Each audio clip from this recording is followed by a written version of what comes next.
sabatina com os candidatos ao governo de Pernambuco. Hoje o nosso convidado, Wellington Carneiro, do PTB.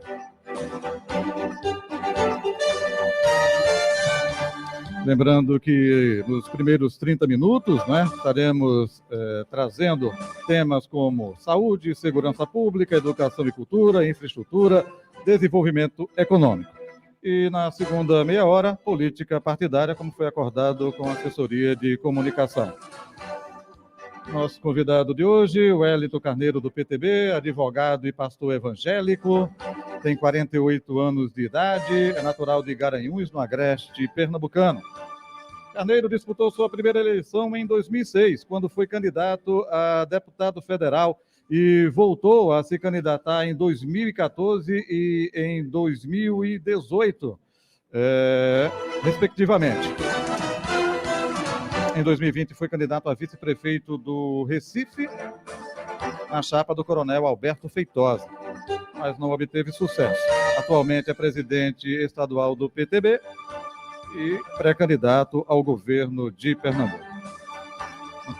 Caso candidato ao governo de Pernambuco. Candidato, muito bom dia, prazer tê-lo aqui. Seja bem-vindo à redação integrada da Folha de Pernambuco, aos estúdios da Folha FM. Bom dia a todos, um prazer enorme poder estar aqui nessa bancada tão seleta. Eu acredito que o bate-papo aqui será muito bom. Muito bem, estaremos aqui dividindo a bancada com os colunistas da Folha de Pernambuco, Renata Bezerra de Mello, colunista de política, Edmar Lira também colunista de política, e Alfredo Bertini, colunista de economia. Candidato, eu sempre faço a pergunta para todos e todas que aqui vêm, por que o senhor quer ser governador de Pernambuco, hein? Querido, eu vejo uma lacuna muito grande na política de Pernambuco hoje.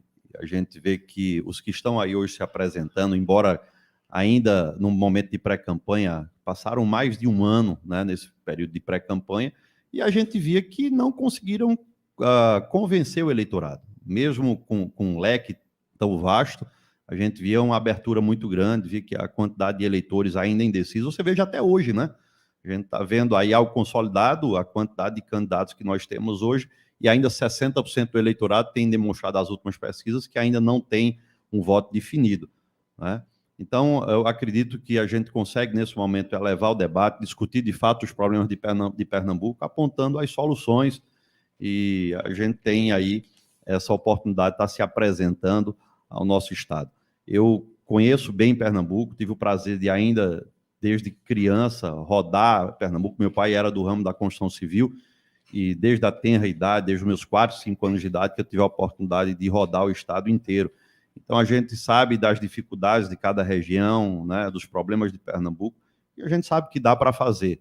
Agora, precisa, de fato, olhar de forma séria, precisa se trabalhar com probidade, com transparência e administrando bem os recursos públicos. Perfeito. Deixa eu começar com Renata Bezerra de Mello.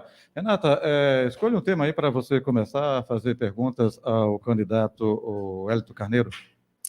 Candidato, vamos começar então por uma questão aí relativa à saúde. Eu queria saber a sua posição em relação a isso. O senhor é um candidato que apoia ali o presidente Jair Bolsonaro. Primeiro, bom dia a todo mundo, Bom que eu dia. nem falei ainda. Já emendei. Bom dia, Jota, bom dia, Bertini, Edmar, todos os nossos ouvintes e candidatos. Muito obrigada também por vir conversar com a gente aqui. Então, voltando na questão da saúde, o que é que eu queria saber? O presidente Jair Bolsonaro, que o senhor apoia, teve uma postura ali de resistência à questão da vacina, colocou em xeque essa questão da vacinação. A gente acabou de passar por uma pandemia, que foi um momento muito crítico aí para o país inteiro. Agora, no programa de governo dele, ele tenta reverter isso ali, defendendo a aplicação do imunizante e citando ali os números de imunizantes que foram aplicados no país, a despeito da posição contrária que ele externou várias vezes. O senhor, se eleito governador, num caso desse, o senhor teria também uma posição dessa contrária à vacinação? O senhor concorda com o presidente nesse aspecto? Veja, Renata, eu não tenho posição nenhuma contrária a qualquer tipo de imunizante. Evidentemente, a gente foi pego de surpresa, e não só o Brasil, como o mundo inteiro. A questão da eficácia de cada imunizante, isso precisa ser discutido, isso precisa ser visto. Numa hora dessa, eu acredito que se havia uma necessidade de uma força-tarefa em conjunto de todos os poderes, de todas as esferas, municípios, estados e União, e demais poderes, para que, de fato, isso pudesse ter sido tratado de forma mais eficaz. A gente viu que foi a questão da politização da pandemia, houve prejuízo, sim, né? Cada um que tinha a sua tese, cada um que tinha a sua forma de ver. Então, em todos os aspectos, isso tardou, né? A própria questão hoje ainda é discutida, o tratamento precoce, o tratamento preventivo, até hoje é discutido. Tem eficácia, não tem? Quem fez foi beneficiado, não foi? Que vacina de fato tem eficiência? Que vacina de fato é eficaz? E as contraindicações, né? E aquilo que pode se causar ainda. Veja, é tudo muito obscuro ainda, tem muita coisa que falta informação. Né? Não adianta simplesmente fazer da maneira que foi feito. Se produz um imunizante, se produz ali, se faz um sigilo, se decreta um sigilo por décadas, por anos e anos, sem saber de fato o que aquilo produziu. Qual foi o benefício que trouxe? Então, eu acho que há muitos questionamentos. Volto a dizer, eu acho que a politização do momento desse é muito perigosa e, infelizmente, quem paga o pato no final é a população. O senhor avalia aqui quem politizou essa situação, porque o presidente Bolsonaro foi ali para o enfrentamento com os governadores e em todo momento ele assumiu uma postura de enfrentamento nessa questão, ao invés de somar esforços ali, numa questão como o senhor colocou, era tudo de surpresa para todo mundo e era necessário, de fato, uma força-tarefa. Olha, é difícil a gente chegar agora e dizer quem foi o vilão da história. Né? Não existe nessa hora uma politização se não houver dois lados. Haviam dois lados bem claros. Uma coisa é certa, da parte do governo federal, a gente vê que todos os recursos foram liberados. Nenhum estado no Brasil, nunca em área nenhuma, recebeu tanto dinheiro como recebeu nesse momento. Né? A União, de fato, ela absorveu toda a responsabilidade nesse sentido e cumpriu o papel dela. Veja que houve, inclusive, sobra de recursos que os estados chegaram a pagar contas que não tinha nada relacionado à saúde pública, que não tinha nada relacionado à pandemia. Os estados tiveram muitos dos seus cofres sanados, as suas contas sanadas, com esses recursos da pandemia. Então, não adianta a gente pensar agora a colocar a culpa no presidente. A politização houve. E volto a dizer, só houve a politização porque houve, de fato, dois lados na história. E cada um com as suas argumentações. Eu penso que nessa hora tem que se desarmar todos os lados e enxergar o seguinte: a vítima aqui é a sociedade, a vítima aqui é a população. Esse é quem sofre na ponta. Então, vamos cada um se desarmar, vamos desarmar os palanques políticos, certo? E trabalhar em prol da população. Veja, a gente nunca teve em Pernambuco um presidente que viesse tanto a nosso estado como o atual presidente. Isso aí é certo. Agora, quais foram os prefeitos que de fato recebeu ele aqui? Quantas vezes o governador recebeu ele? O governador foi chamado para conversar com a presidência, com o governo em Brasília, e todas as vezes negou. O presidente veio a Pernambuco várias vezes, ele nunca foi recebido pelo chefe de Estado. Nunca foi recebido aqui pelo governador. Então, veja, essa falta de diálogo, no final das contas, quem paga o pato, quem paga essa conta é a população. Eu acho que hoje já não cabe mais esse tipo de política. Eu penso que hoje tem que se pensar na população num todo e terminou a eleição, se desarma o palanque, todo mundo tem que trabalhar em prol da população, gerar os benefícios para quem precisa de fato. Deixa eu ir com o Edmar Lira. Edmar, bom dia para você, Edmar. Bom dia, Jota, bom dia, Renata, bom dia, Bertini, bom dia também ao nosso convidado de hoje, o candidato Wellington Carneiro. E aí eu lhe pergunto, pastor também, né? O senhor é pastor evangélico, essa questão de saúde, a gente sempre se falou muito em saúde pública no Brasil. E a gente, com a pandemia, mostrou-se um gargalo muito grande da necessidade de respiradores, de leitos de UTI, enfim, tudo isso que foi feito, foram enviados recursos. E aí eu queria lhe perguntar, em Pernambuco, mais precisamente, que é onde a gente está discutindo a sucessão, o governo do estado estabeleceu um modelo de OS, né, para a gestão privada da saúde pública em Pernambuco. Eu queria saber, o senhor concorda com esse modelo de OS ou o senhor acha que teria que ter outro tipo de viabilização da saúde no estado? Então, Edmar, eu penso que não é eficaz. A população que o diga. A pergunta é, aí eu queria devolver uma pergunta para todos que estão nos ouvindo. Que melhoria houve desde que foi implantado o sistema de OS na administração da saúde pública em Pernambuco? Não há melhoria em absolutamente nada. E a gente precisa lembrar que isso está custando ao Estado. Essa OS não está aqui de graça. Há um custo para isso. Como é que há um custo maior para isso e não há melhoria nenhuma para a população? Então, veja, por si só, se vê que não funciona. É ineficaz. Não há eficácia nesse modelo. Agora, é algo que tem que se discutir muito bem. É algo que a gente tem que olhar com bons olhos num todo. Veja, eu não sou contra a terceirização dos serviços, pelo contrário. Né? Isso é provado mundialmente que terceirização do serviço, desde que seja feita de forma séria, funciona. Recentemente eu visitei em São Paulo a Santa Casa de Misericórdia, né? E a coisa funciona. Ali tem iniciativa privada no meio, por que funciona ali e aqui não funciona? Né? Agora, não tem, você fica olhando assim, será que tem outros interesses por trás? Por que isso? Eu contava ali há pouco de uma experiência pessoal que eu tive no Hospital do Câncer, e essa foi uma experiência minha. Alguns anos atrás eu fui lá para a retirada de 4 lesões e eu fiquei impressionado, porque eu já tinha feito em consultório particular, e a gente chega no consultório particular, o dermatologista vem, identifica lá com o aparelhinho dele a lesão, manda para o cirurgião plástico, o cirurgião retira a lesão, vai para a biópsia, ok, ali está as margens livres, terminou. Eu fui para o Hospital do Câncer. Chegando lá, 4 lesões, eu fui surpreendido. Primeiro, a gente passa por meia dúzia de procedimentos. Eu achei aquilo estranho, porque o que eu tinha acostumado a fazer no particular era o dermatologista e o cirurgião.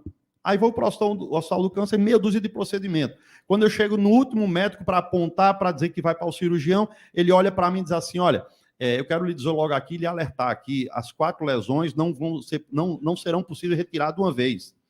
Você vai entrar no bloco cirúrgico, você vai tirar 2 e depois vai ter que passar por todo esse procedimento novamente para tirar as outras 2. Aí eu disse, peraí, o que está acontecendo? Por que isso? Isso não, porque você sabe que isso aqui, quem administra o Hospital do Câncer é uma OS, e ela vive de lucro. Eu disse, peraí, eu não estou entendendo mais nada, eu estou no hospital público, não no hospital privado. Me explique isso melhor. Ele disse, não, porque assim, o SUS ele paga 100% da retirada da primeira lesão, paga 50% da retirada da segunda lesão, e se a gente tirar qualquer um outro, ele não paga mais nada. Sim, meu amigo, tudo bem, eu volto a perguntar, eu estou no hospital público ou particular? Porque então eu entro com um câncer e saio com o mesmo câncer? Não, isso não tem sentido, isso aqui, gente. Esse modelo não funciona. A verdade é essa. Agora, o Estado tem a responsabilidade dele. O Estado tem que chegar nessa hora, inclusive na hora dessa, auditorias independentes para, na hora dessa, fazer denúncia ao SUS, chamar as responsabilidades, chamar o Ministério Público. Veja, eu sou advogado, eu sei dos meus direitos, eu sei a obrigação do Estado para comigo como cidadão. Aí eu lhe pergunto, e o cara que está lá na ponta, que não tem instrução, que não tem conhecimento, que tipo de abordagem ele faz na hora dessa? Ele tem que se submeter a esse vergonhoso atendimento. Quer dizer, é um absurdo. A verdade, não funciona esse modelo. Muito bem, vamos seguindo aqui com Alfredo Bertini. Outro tema já, né, Bertini? Desenvolvimento econômico, é isso? Bom dia. Bom dia, Jota. Bom dia, Edmar, Renata, companheiros aqui de discussões, de questionamentos, e bom dia, o candidato Wellington. A minha pergunta é simples, direta e objetiva. Acredito que o senhor já tenha um plano de desenvolvimento para apresentar para a sociedade. Então, nós gostaríamos de saber no que consta dentro desse plano, em termos de propostas, considerando aqui as mesorregiões. O que é que o senhor pensa com relação à região metropolitana? O que é que o senhor pensa em relação ao Agreste? O senhor é um filho do Agreste. E o que é que o senhor pensa com relação ao Sertão, em termos de desenvolvimento econômico? Então, a gente vê que a economia de Pernambuco está totalmente estagnada. Esse é um problema, de fato, em todo o estado. Eu acredito, como você bem colocou e tenham falado sobre isso, que precisamos pensar em cada região. Cada região dessa, ela tem uma realidade na sua economia, ela tem as suas realidades, elas têm os seus potenciais. Não adianta a gente achar que vai tratar da região metropolitana da mesma maneira que vai se tratar o Vale do São Francisco ou o Agreste Meridional, porque cada um tem as suas realidades. Então, a gente precisa ter esse levantamento de forma técnica, né? Muitas informações nos faltam, pasmem vocês, mas o site do governo do estado está fora do ar há muitos meses. Então, a gente precisa, às vezes, de informações que são dados relevantes para que a gente possa falar com mais propriedade, e a gente não consegue essas informações. Agora, em se tratando disso, a gente vê, por exemplo, o polo industrial de Pernambuco está completamente dilacerado, completamente destruído, precisa ser revisto e precisa ser mapeado em cima do potencial de cada região. A gente tem aqui na região metropolitana um problema aí sério que vem lá desde a administração ainda do governo de Eduardo Campos, que é a questão do arco metropolitano. Passou pela atual gestão, passaram-se 8 anos e não foi movido absolutamente nada. O projeto não saiu do papel. A verdade é a seguinte, a gente tem vivido em Pernambuco projetos de governo que não saem do papel, projetos que só funcionam na época da eleição para promessa. né? E não há realização. E nós viemos aqui para dizer a Pernambuco que existem muitos projetos que são viáveis, que são possíveis e que, com boa vontade, com probidade, com transparência, dá para ser realizado. O senhor cita agora o caso do arco metropolitano, que é para a região metropolitana. E o que o senhor pensa com relação ao Agreste do Sertão?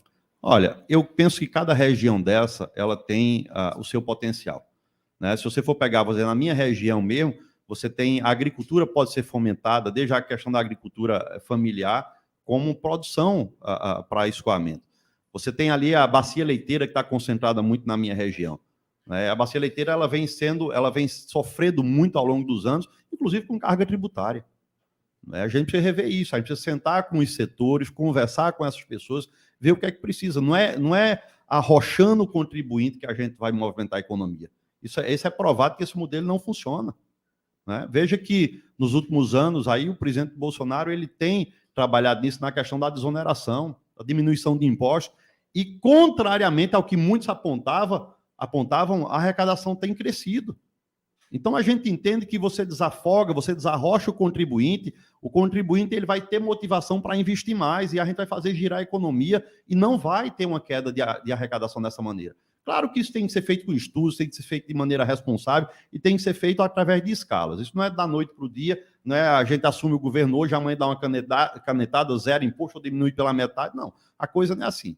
Mas precisa-se ter a boa vontade de fazer uma política que não seja política de arroxo, né, para que a economia possa girar e o Estado possa voltar ao eixo do desenvolvimento.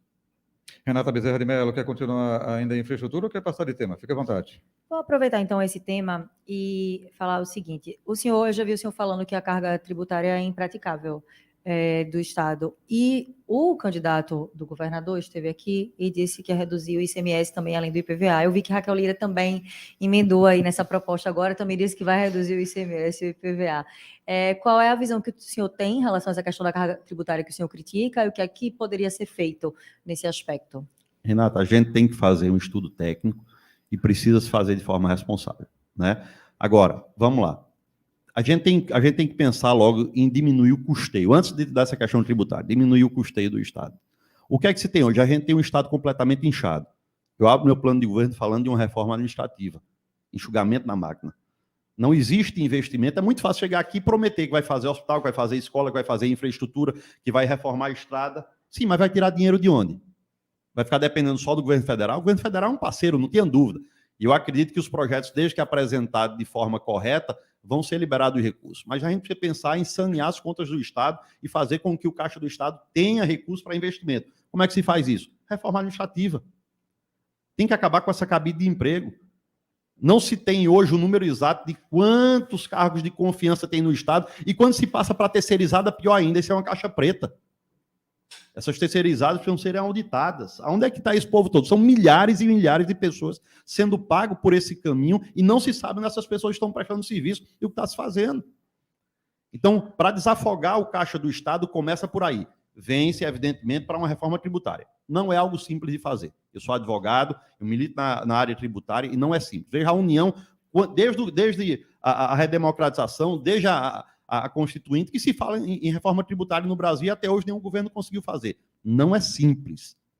Evidentemente que a nível de Estado a coisa é bem menos complicada e dá para se fazer. Agora, se o pensamento do gestor é arrochar o contribuinte, achar que você só vai ter caixa no Estado aumentando imposto, fica difícil. A gente tem que ter uma linha semelhante de pensamento semelhante à do presidente Bolsonaro. Desonera, né?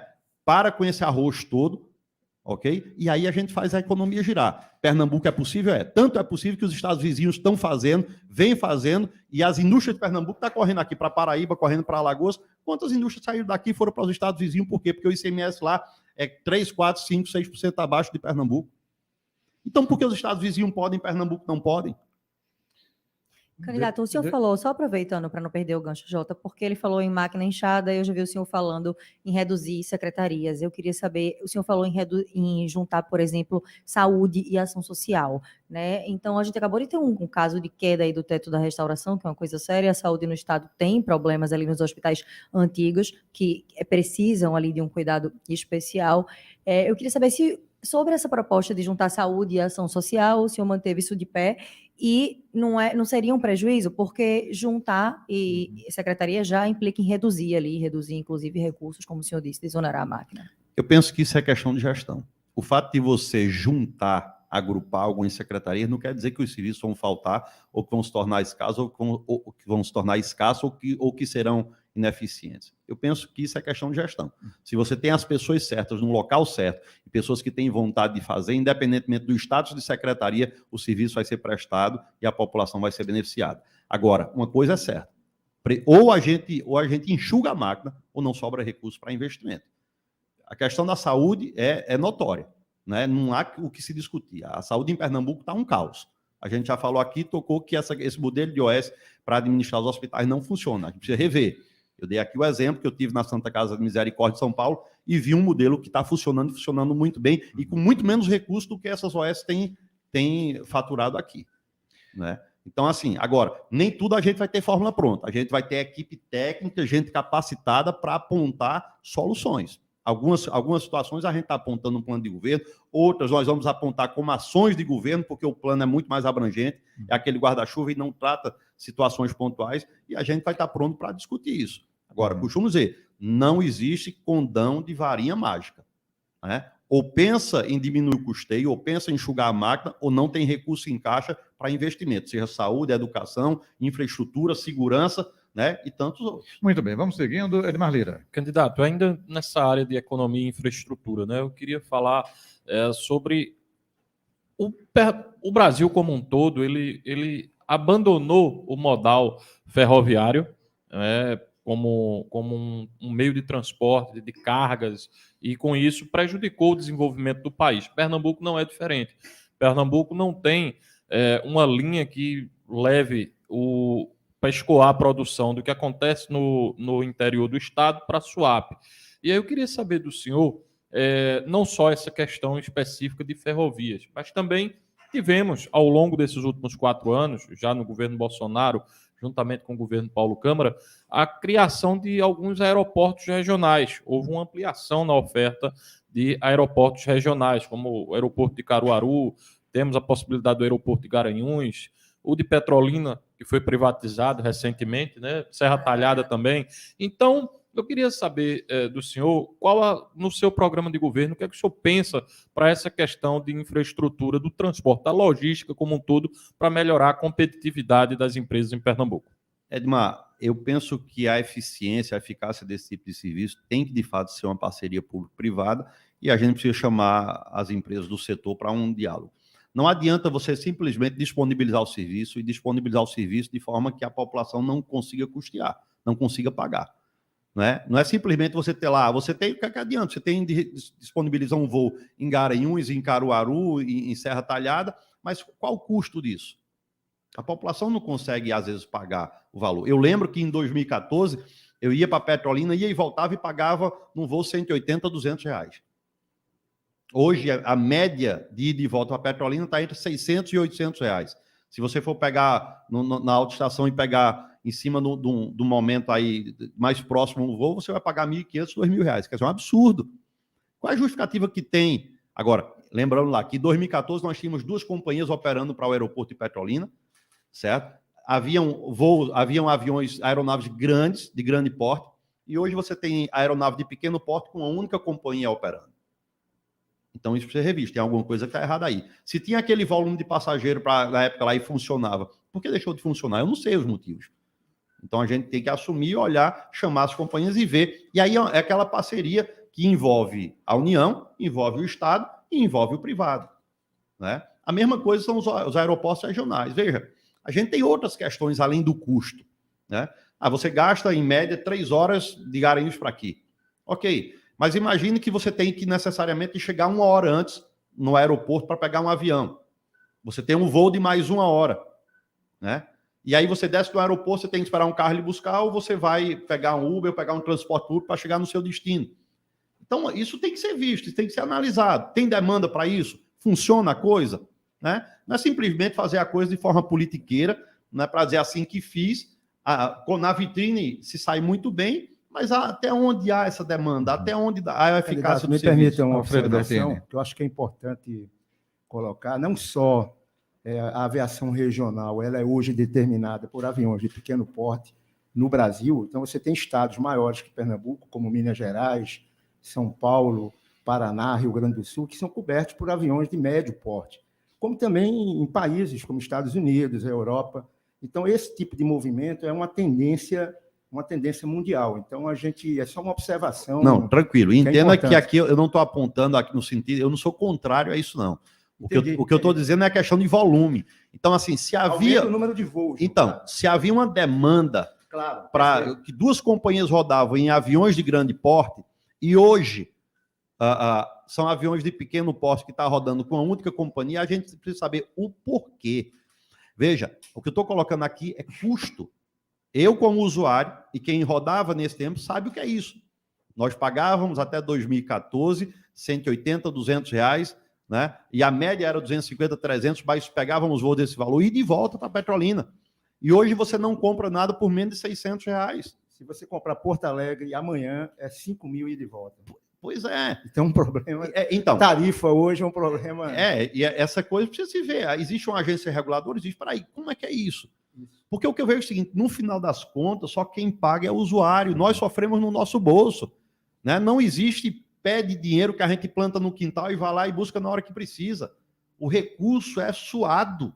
Né? Nós suamos para o nosso recurso, é trabalho, é tempo que não volta atrás. Né? E cada dia a gente está aqui, e o tempo que a gente passa aqui, esse tempo não volta mais. A gente tem um novo tempo. E o que é que vai se fazer nesse novo tempo? Vai se melhorar? Vai se continuar olhando para isso e manter tudo do jeito que está? A gente está vendo que não funciona, precisa ser melhorado. Muito bem, até falando em tempo, vamos para outro tema, por conta do tempo. Minha pergunta é muito rápida. Segurança pública. Oi? Tá. Para dar sequência aos temas, Bertini, segurança pública, candidato Wellington Carneiro. A Renata falou, não é, que o senhor também defende o presidente Jair Bolsonaro e ele tem um pensamento de armar a população. Armar a população resolve a questão de segurança pública? Que projeto o senhor tem com relação à segurança pública aqui para o estado de Pernambuco? Olha, eu acho que esse negócio tem que ser tratado com muita seriedade. Porque até essa questão, às vezes a forma que se coloca, o presidente quer armar a população. Eu entendo que o presidente quer dar a oportunidade de cidadão de bem que deseje ter a sua arma, ter sua posse, ele ter. Eu não vejo problema nenhum nisso. Os países desenvolvidos, todos eles são assim. Os Estados Unidos, a sociedade civil tem muito mais arma do que a própria estrutura militar. Então, assim... Mas os Estados Unidos, me desculpe interrompê-lo, mas os Estados Unidos não é uma referência veja, de cidadão lá em supermercado, disparando. Veja, a gente tem muita coisa, mas aí se você for olhar nisso, e a questão da violência em si, nas ruas. Então, assim, a gente tem algumas situações pontuais e todos esses excessos precisam serem coibidos, e o Estado precisa atuar nisso, e a gente sabe que lá existe uma eficácia do serviço da polícia, que nessa hora que busca de forma rígida coibir esse tipo de coisa. Claro, veja, na hora que você tem uma população da forma que se tem, né, e hoje a coisa está tudo muito louca, as vontades, as pessoas praticamente já não têm mais controle, né? E muitas vezes por questão de pressão social, e aí tem todo um contexto que a gente, eu acredito, não vai ter tempo de adentrar aí. Mas voltando para a pergunta, eu sou a favor do armamento civil, eu sou a favor que o cidadão, evidentemente, passando pelos critérios, né, e que devem ser rigorosos, mas que eles possam ter a sua arma em casa, certo? Eu acredito que isso é uma forma de autodefesa e é uma forma de promover a segurança, sim. Eu não tenho nada contra em relação a isso aí. Agora, a segurança pública de Pernambuco está aos frangalhos. A verdade é essa.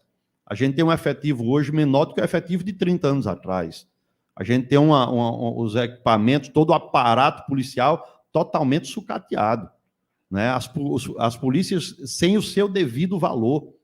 Uma faixa salarial imposta, onde o policial, para ter uma remuneração melhor, depende de um favor imediato do seu superior, e que se ele não tiver um arrumadinho, não tiver o apadrinhamento, ele não consegue melhorar. Essa faixa salarial da polícia tem que ser posto em fim. Né? A polícia precisa ser valorizada. Como é que se fala em segurança pública se o próprio policial ele não se sente valorizado? Né? Eu acredito que, às vezes eu até brinco com isso, mas isso é muito sério. Eu não acredito que uma casa onde abriga policiais com o nome de Secretaria de Defesa Social, que isso traga sequer dignidade para o policial. Eu, inclusive, eu coloco nas minhas propostas a restauração da Secretaria de Segurança Pública e repressão ao crime. Eu acrescento ainda isso.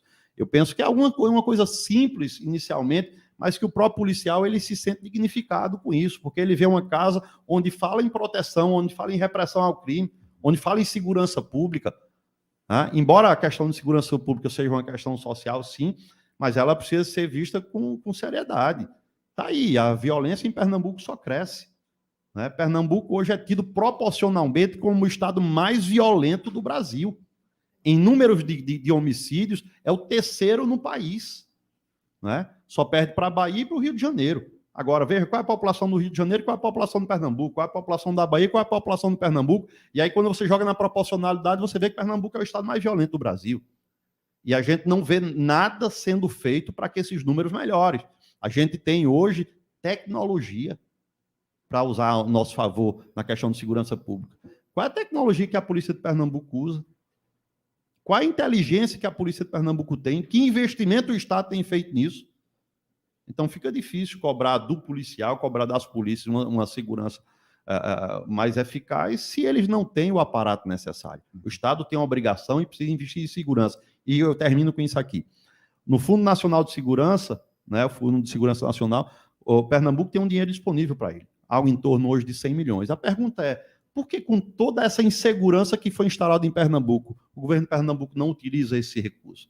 De quase 100 milhões foi utilizado algo em torno de 7 milhões. Você tem mais ou menos 93 milhões lá disponíveis que o Estado não utiliza, onde as polícias precisam. Então, assim, você fica tentando buscar respostas para isso, ou tentar amenizar esse discurso e não dá. Há, de fato, uma falta de capacidade de gestão desse governo que é algo assim impressionante. Né? E a população sofrendo. Muito bem. Ainda sobre o tema, alguém quer fazer alguma pergunta? Bertini, Renata, Edmar? Não? Segurança Pública? Vamos? Educação pontua rapidinho, porque a gente já vai entrar na política partidária. Então vou fazer Vamos uma nós. pergunta rápida.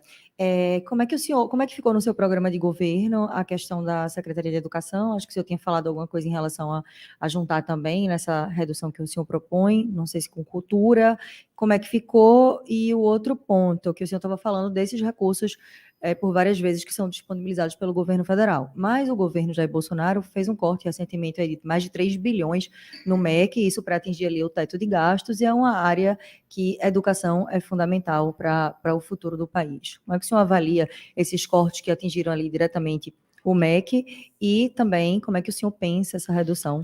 Eu perguntei do secretariado. Renata, a questão da redução das secretarias é uma realidade dentro do nosso plano de governo. Algumas situações podem ser adequadas, mas a gente tem, de fato, a ideia de juntar educação e cultura. Eu acredito que a ideia, de fato, é enxugar a máquina. Né? Existem situações que podem ser discutidas em relação a isso. Né? O pensamento, de fato, é enxugar pelo menos aí 10 secretarias. Aí a gente vai ter tempo para fazer isso depois das eleições.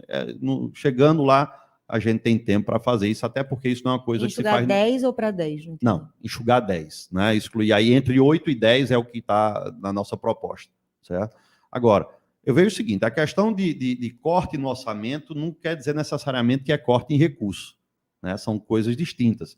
Se você for olhar nos governos anteriores ao do presidente Bolsonaro, você vai ver que o corte na educação, no orçamento da educação foram muito maiores do que esse, muito maiores. E a gente tem que entender que, com toda a dificuldade que se vem, com pandemia e com tudo, não tem faltado recurso para a educação. A gente vê aqui, no caso de Pernambuco, por exemplo, cadê o dinheiro dos precatórios do Fundef, que é para ser rateado com os professores, que até hoje os professores perguntam. Então, veja, o que tem é o seguinte, o recurso a gente sabe de onde sai. Se o governo federal repassa para o Estado e o Estado gere mal ou não repassa para quem de direito, o governo federal não pode ser culpado por isso. Volto a dizer, uma coisa é corte em orçamento, e aí precisa ter toda aquela questão de um ajuste. E outra coisa é corte em recurso. Eu acredito que não tem faltado recurso para a educação, e é muito simples a gente olhar para as contas do Estado, e isso vai ser provado facilmente. o corte, o corte educação atingiu cultura também, né? E o governo tanto reconhece isso, que no plano do governo do presidente Jair Bolsonaro, ele coloca agora um aumento de volta da cultura, que foi uma área que acabou sucateada, já que a gente está falando do mesmo tema, porque cultura também aí conversa, né, com essa área de educação, mas foi uma área que acabou ali relegada ao segundo plano. Uma coisa que eu fico assim, e eu me alegro muito com o governo Bolsonaro, é o seguinte: primeiro, nós somos homens, todo mundo é passivo de erro e de falha, né? Então é o seguinte: falhou com algo, corrige o erro e pronto. Não adianta ficar se lamentando, dizendo aqui o porquê, qual foi a causa da morte da bezerra. É o que muitas vezes não tem acontecido em Pernambuco. Erra, falha e não procura se corrigir. E a população está sofrendo e continua sofrendo durante longos anos aí. Política partidária, o assunto a partir de agora. Edmar Lira. Candidato, o senhor é do PTB, na eleição passada disputou a Prefeitura do Recife como vice do Coronel Feitosa, que defendeu o legado bolsonarista. O senhor é do segmento evangélico, que também é onde o bolsonarismo reina. Mas o seu partido, o PTB, tem candidato a presidente, decidiu não apoiar a reeleição do Bolsonaro. O seu candidato, inclusive, é o Roberto Jefferson, candidato do partido que eu estou falando. É o Roberto Jefferson, ali que ficou famoso pela questão do mensalão. Eu queria saber do senhor, como é que o senhor vai defender Bolsonaro aqui em Pernambuco, tendo Roberto Jefferson como candidato a presidente pelo seu partido? Edmar, a decisão do presidente Roberto Jefferson, isso é público, né? Ele inclusive, houve vários veículos de comunicação que já publicizaram isso, ele próprio, né, gravou vídeo falando e dizendo a intenção dele qual é, de não necessariamente chegar e ir atrás do voto presidencial em si, mas de estar lado a lado com o presidente, uma vez que as nossas pautas, os nossos princípios, aquilo que a gente defende, estão totalmente alinhados. A gente sabe que tem meia dúzia de candidatos aí concorrendo à presidência, né, de viés centro-esquerda, e sabemos muito bem que a intenção, de fato, é todo mundo bater no presidente Bolsonaro. E aí o presidente Roberto Jefferson vem e lança sua candidatura com o intuito, com o propósito de estar lado a lado com o presidente para, junto a ele, defender as pautas conservadoras. Então, não há outra intenção a não ser essa. O próprio presidente Roberto Jefferson tem liberado todos os estados para caminharem da forma que achar que devem, tem dito que não vai atrapalhar nenhum tipo de aliança nos estados. A gente tem situações onde o PL e o PTB estão coligados nos estados. E aí como é que fica? Tem dois presidenciáveis. E ele deixou muito livre, né? Tivemos recentemente 2 reuniões com todos os presidentes do PTB dos estados, e ele tem reiterado essa postura e dito: olha, os estados estão totalmente livres, cada candidato apoia quem quiser e da forma que quiser. Ele vai estar nos debates, quer entrar nos embates, ele acredita que ele eleva o nível, ele conhece bem as políticas dentro do Brasil, a política nacional ele conhece, né, tem um bom conhecimento, e eu acredito que ele soma muito bem nessa hora, juntamente com o presidente Bolsonaro, para a defesa das pautas do conservadorismo. Muito bem, deixa eu ir com o Alfredo Bertini. Alfredo Bertini, faça a sua pergunta. Candidato, é uma pergunta até um pouco mais simbólica, até porque quando eu cheguei, admirei aqui o adesivo que você está no peito aí do PTB, e isso me fez lembrar o varguismo, tá certo? O simbolismo que isso tem de um partido que tem como referência maior Getúlio Vargas. Aquela pauta era uma pauta muito mais programática de que tudo, porque você tinha um conceito de trabalhismo envolvido, por mais que alguns críticos colocassem de uma outra maneira. Eu queria saber do senhor o seguinte: o que o senhor traz dessa história do varguismo e como isso se associa a esse ponto do bolsonarismo na sua visão? Olha, eu vejo o seguinte: os tempos são outros, né? A história está aí, o Vargas fez história, é uma realidade, houve muito avanço nessa questão toda, sobretudo trabalhista, como você bem colocou, e eu acho que a gente tem isso como referência. Mas os tempos mudaram, e a gente tem que se readequar, e eu acho que a visão e aquilo que traz para a gente como exemplo é a questão do ser estadista, né? A visão de um estadista daquele tempo e a visão de um estadista de hoje, né? E isso, eu acredito que é talvez a maior marca do PTB. Independentemente dos tempos, independentemente das épocas, não perder essa cultura estadista, né? É olhar para a nação, ver o que se precisa, enxergar o que pode fazer e partir para o embate para que isso seja, de fato, executado. Então, o tempo passa, né? Mas se a intenção é boa e se, de fato, o que se quer é beneficiar a população de modo geral, né? Eu acredito que dá para fazer. E o PTB tem esse compromisso, né? Hoje toma um viés um tanto quanto diferente, até a questão hoje partindo para um viés mais conservador. Eu fui chamado nesse tempo e aí eu não posso ir muito longe, porque exatamente eu sou chamado para assumir o PTB de Pernambuco com esse desafio, né? De reconstruir em Pernambuco um PTB, mas um PTB de viés totalmente conservador. E é isso que nós estamos fazendo. Renata? É um pouco diferente daquilo que foi o nascedouro do partido. Veja, talvez no aspecto político, sim. O senhor chamou de estadismo, mas tem os riscos de populismo, como a gente... Então, é uma questão... Como é que o senhor vê isso? Veja, eu acho que é mais uma questão de ótica, de fato, né? Porque essa questão do populismo, você pode ter dois viés. Sim. O que é ser populista em si? É alcançar as massas? Eu acho que isso é obrigação de todo e qualquer político. Agora, qual é o interesse dele, de fato? Qual é a intenção? É atingir as massas só por um benefício pessoal, para se eternizar no poder, ou, de fato, levar o benefício para quem, de fato, precisa? Então, veja, são dois viés.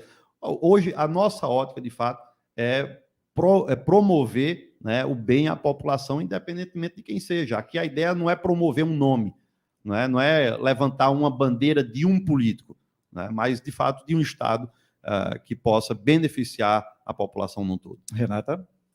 Candidato, já que a Edmar tocou nessa questão do mensalão e a gente está falando já de Roberto Jefferson, vamos nesse assunto, porque acho que para o eleitor é até um pouco confuso isso. Roberto Jefferson é um candidato ali que está em prisão domiciliar, já foi preso anteriormente porque admitiu ter participado do esquema do mensalão, admitiu ter recebido dinheiro ali de empresa pública e de empresa privada, vantagens indevidas.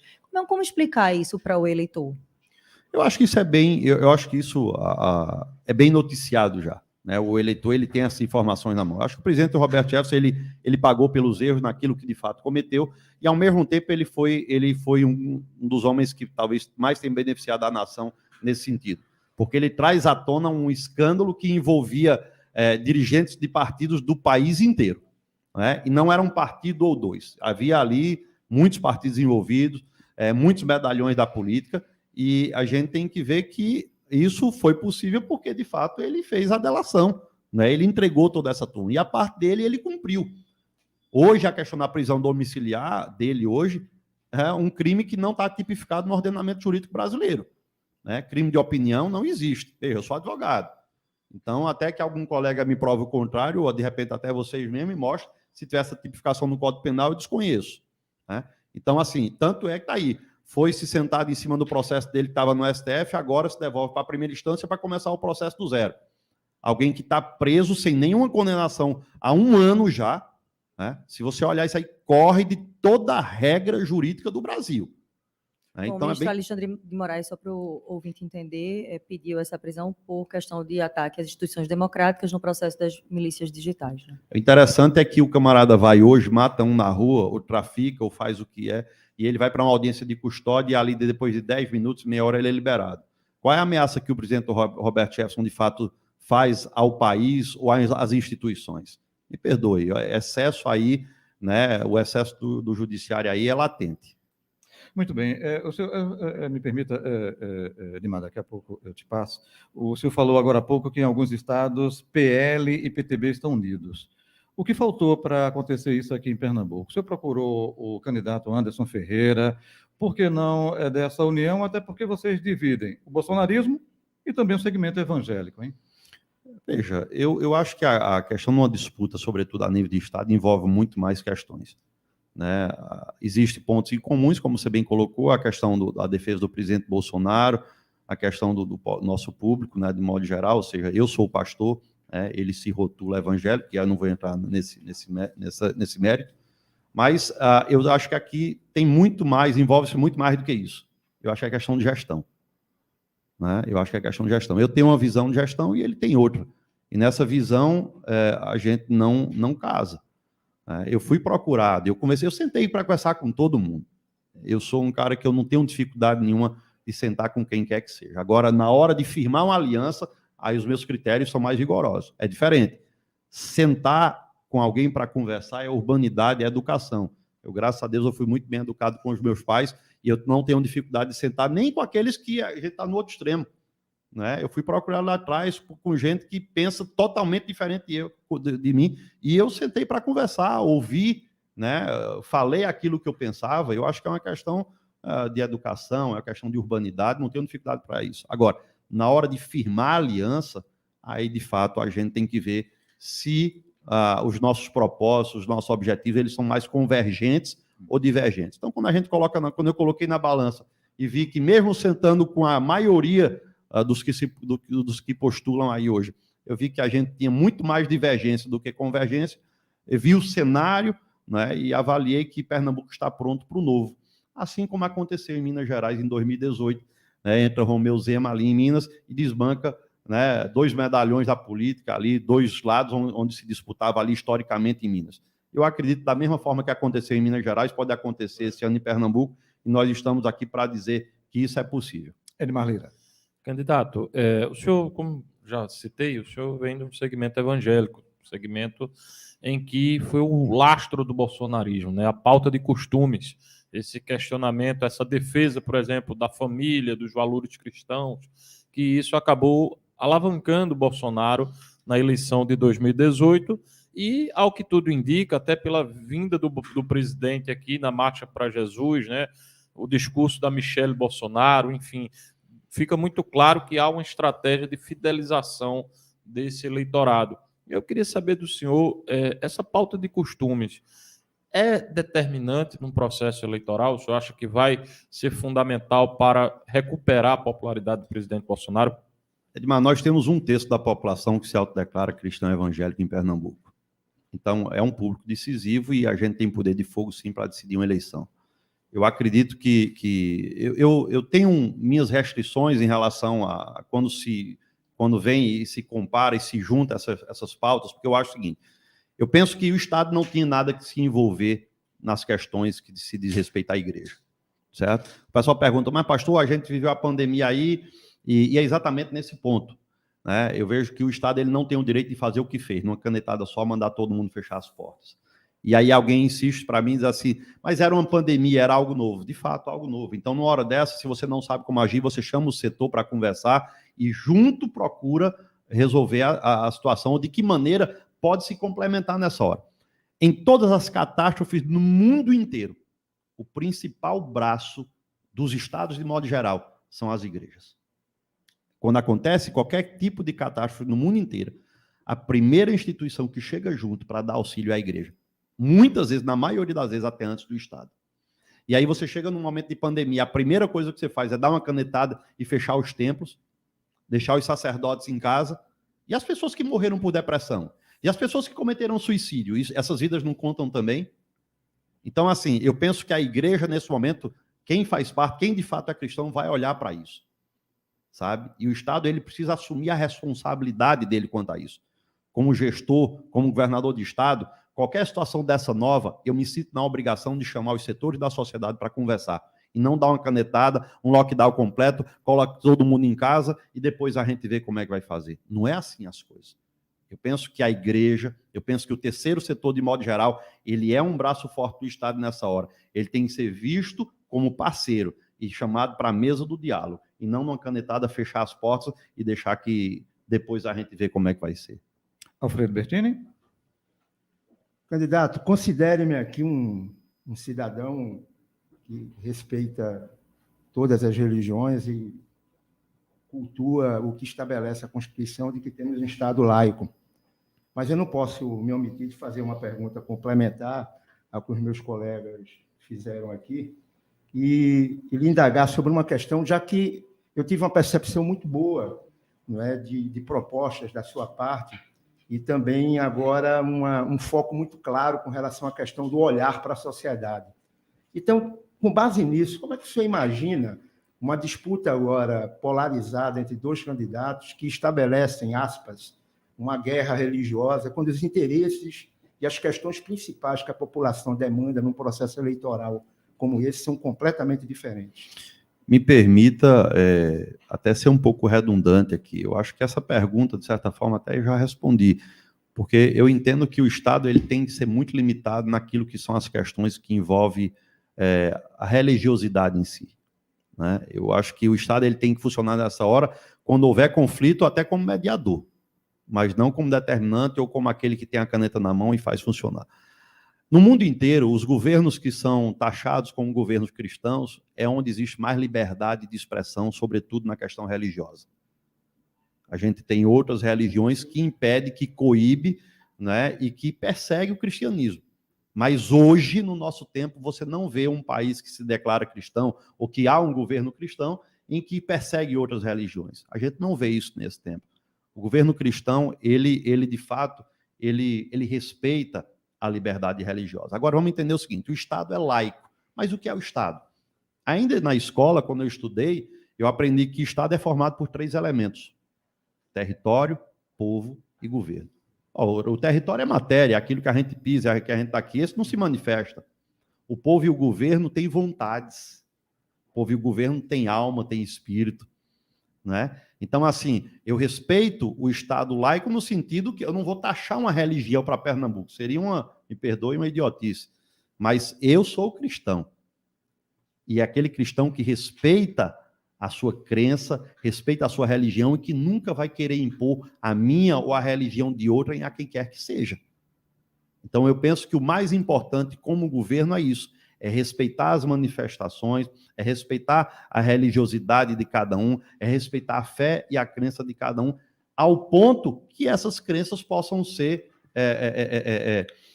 expressadas, né? Claro, quando é que o Estado entra? Se a sua forma de se manifestar... Como discussões programáticas de governo, porque, veja, eu sou cristão, certo, mas fui gestor público em várias situações, nas 3 esferas, e sempre respeitei e considerei todas as religiões. Eu não coloquei isso acima das decisões políticas. É nesse sentido que eu estou colocando. Perfeito. E eu concordo. Eu acho que isso tem que ser visto a população num todo. Veja uma coisa. Desde que eu lancei a minha pré-campanha ainda lá atrás, que eu não entrei sequer com um discurso para o meu segmento.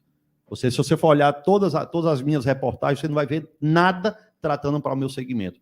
Por quê? Porque hoje eu sou candidato a governador de um estado, onde tem várias religiões, onde o povo expressa de forma bem plural a sua crença e a sua fé, e eu respeito todas elas. Agora, da mesma forma que eu respeito a de cada um, eu preciso que respeitem a minha. E a expressão da minha fé, ela diz respeito a mim.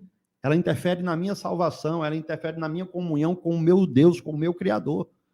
Sabe? Então, da mesma forma que eu penso dessa forma, eu quero que os outros façam também. Não é? A liberdade que eu quero não é só para a minha religião, não é só para a minha bandeira, é que todos tenham. Agora, o que eu não posso permitir, como gestor, como governador, é que uma minoria que defende uma religião A ou B ou C prevaleça sobre tudo e sobre todos. Então, esse tipo de política é que não existe. Deixa eu ir com Renata Bezerra agora. Eu vou só emendar nessa pergunta de Bertini, porque me lembrou um episódio recente, a gente até conversou na Rádio Folha aqui essa semana sobre isso, porque o senhor falou que é importante respeitar. E agora, as 2 campanhas, tanto a do ex-presidente Lula como a do presidente Bolsonaro, estão focando muito nisso. A esposa do presidente Bolsonaro, a primeira-dama Michele, ela postou recentemente chamando as religiões de matriz africana de trevas. E a campanha do presidente Bolsonaro estuda agora atribuir a condição de macumbeira ali, também voltando para essa questão religiosa, a esposa de Lula, que é a Janja. E essa semana, o ex-presidente Lula disse ali que o presidente Jair Bolsonaro, na abertura da campanha dele, é possuído pelo demônio. Então, isso não chega a ser preconceito de ambos os lados ali? E também, de alguma forma, você chama a religião de matriz africana, não é uma perseguição, de alguma forma? Renata, veja só, eu acho que tem aí pelo menos 2 assuntos que a gente tem que destrinchar. Uma coisa é a expressão da sua crença de maneira da ótica que você vê a outra, tá certo? Eu acho que a gente tem essa liberdade e da maneira, eu não sei, de repente como é que alguém, né, que professa uma religião de matriz africana, como é que eles nos veem? E eu vou respeitar a forma que eles nos veem também. Uma coisa é a expressão de religião, da sua crença, da sua fé. Agora, na hora que esse embate vem para as questões públicas, na hora que esse embate vem para tentar, às vezes, até polarizar dois públicos distintos no âmbito eleitoral, eu penso que isso não é saudável. Eu penso que isso não é saudável. Quando o Estado interfere no funcionamento, como foi aqui em Pernambuco, na pandemia em relação às igrejas, aí a gente tem que trazer isso à tona. Porque o Estado entrou, ao meu ver, aonde ele não deveria ter entrado. Tá certo? Mas, na hora que isso vem com esse tipo de ataque pessoal ou de algo trazendo à tona para um discurso político para afetar público A, B ou C, eu penso que isso não é saudável. Eu procuro correr desse tipo de discurso. Agora, eu não vou deixar de professar a minha fé, a minha crença, aonde quer que eu chegue. Candidato Wellington Carneiro, no bloco anterior, né, na primeira meia hora, com relação à segurança pública, o senhor deu até o exemplo aí dos Estados Unidos, como a população se armando, enfim. Os Estados Unidos é conhecido como o berço da democracia, né, contemporânea. Lá teve uma ameaça ao Capitólio, enfim, à democracia. Aqui o presidente Jair Bolsonaro incentiva também o mesmo discurso lá do ex-presidente Donald Trump, inclusive com várias situações, desacreditando o STF, não cumprindo ordem judicial. O senhor também defende a democracia americana e deveria que o presidente Jair Bolsonaro deveria ter repensar nessa questão de ataques à democracia? E veja, eu penso que cada cidadão, seja ele um simples cidadão civil, ou seja ele um político de mandato, ele responde pelas suas falas, pelos seus atos. Como um homem, simplesmente, todo ele está passivo de seus excessos. Às vezes há excesso de um lado e de outro. Né? Agora, eu volto a dizer... O presidente Jair Bolsonaro cometeu excesso. Veja, então. Eu acho que às vezes a questão da forma de se expressar, né? Eu acho que às vezes ele fala de forma com que ele próprio às vezes se prejudica. E veja, eu volto a dizer, eu acho que a postura dele é legítima. Eu concordo, como eu já disse e repito, eu concordo com que a sociedade civil tenha direito a, depois de avaliado em cima dos critérios de exigência, de andar armado, de ter a sua posse, a sua propriedade de armas. Certo, foi lá, mas agora na democracia, né? O senhor é candidato ao governo de Pernambuco. O senhor, se tornando governador, vai cumprir ordem judicial ou vai passar para a população também o mesmo discurso que o presidente Jair Bolsonaro passa? Olha, eu acho que advogado, Isa, vamos lá. Eu acho que essa colocação é um tanto quanto temerária. Né? A própria Constituição, ela dá direito, inclusive, a manifestações contrárias, desde que a lei seja abusiva. Agora, eu parto como advogado, que lei é para se cumprir. A gente tem âmbitos que pode ser discutida a lei. Ok? Agora, existem possibilidades de excesso, tá? No sentido, e eu acho que a população ela tem que estar resguardada a isso. Eu entendo que todo poder emana do povo e é para o povo. O preâmbulo da Constituição, ali o início da Constituição, muitas vezes ele não tem sido cumprido. Né? Então, muitas vezes, o que tem se colocado não é nem como lei, como jurisprudência, e aí é diferente, lei e jurisprudência. A gente vê, às vezes, um ativismo judicial, às vezes a gente vê um excesso em cima disso, e muitas vezes contradizendo leis vigentes no Brasil. Então, eu acho que essa coisa, a independência dos poderes, elas têm comprometido muito esse diálogo e não está sendo bom para a população. Se cada poder procurar desempenhar o seu papel, respeitando o do outro, eu acho que a nação vai bem melhor. 1 minuto para a pergunta, rapidinho. Rapidinho, candidato. Pergunta e resposta. O que o senhor acha do voto impresso, essa defesa do presidente sobre o voto impresso? O senhor é a favor ou contra o voto impresso? Eu sou a favor do voto impresso. Por quê? Eu acredito que a transparência é segurança. Eu penso que a transparência é segurança. Você vai fazer um pagamento, você tem uma nota, você tem um recibo, né? Você vai protocolar um documento, você vai postar um documento no correio, você tem um documento que postou. E o seu voto você digita ali, você não tem como comprovar em quem votou, como deixou de ser. Eu acho que é segurança, é transparência. Eu acho que isso não atrapalharia em nada. Eu acho que isso beneficia todos, a população no todo, beneficia a nação, beneficia o processo democrático, beneficia o sufrágio. Né? Eu não vejo nada que atrapalhe nisso aí. Candidato, a partir de agora, o senhor tem 1 minuto para suas considerações finais. Fique à vontade. Bem, eu agradeço a oportunidade, uma satisfação enorme poder estar aqui, e eu quero estar discutindo Pernambuco. Eu vim aqui para elevar o discurso, né, para trazer um discurso de qualidade, não só mostrar os problemas do Estado, mas mostrar que há solução, e há soluções viáveis, e eu vim aqui para dizer ao povo pernambucano que nós temos um projeto para Pernambuco, não um projeto pessoal, não um projeto eleitoreiro, não um projeto de momento, né? E assim como aconteceu em Minas em 2018, eu acredito que pode acontecer em Pernambuco. Nós acreditamos que somos o único, de fato, novo em Pernambuco, a única novidade em Pernambuco que pode fazer e desenvolver um governo voltado para a população. Ok, muito obrigado. Sucesso na sua empreitada, viu? Um abraço, tudo de bom. Muito bem, dando sequência, amanhã estaremos entrevistando aqui a candidata Cláudia Ribeiro, do PSTU, a nossa convidada amanhã do Folha Política, Sabatinas com os candidatos ao governo de Pernambuco. Agradecendo a você, ouvinte Folha, e você que nos acompanha pelo youtube.com/Folha de Pernambuco, no Facebook, também no Instagram, @Rádio Folha PR. Final do nosso Folha Política.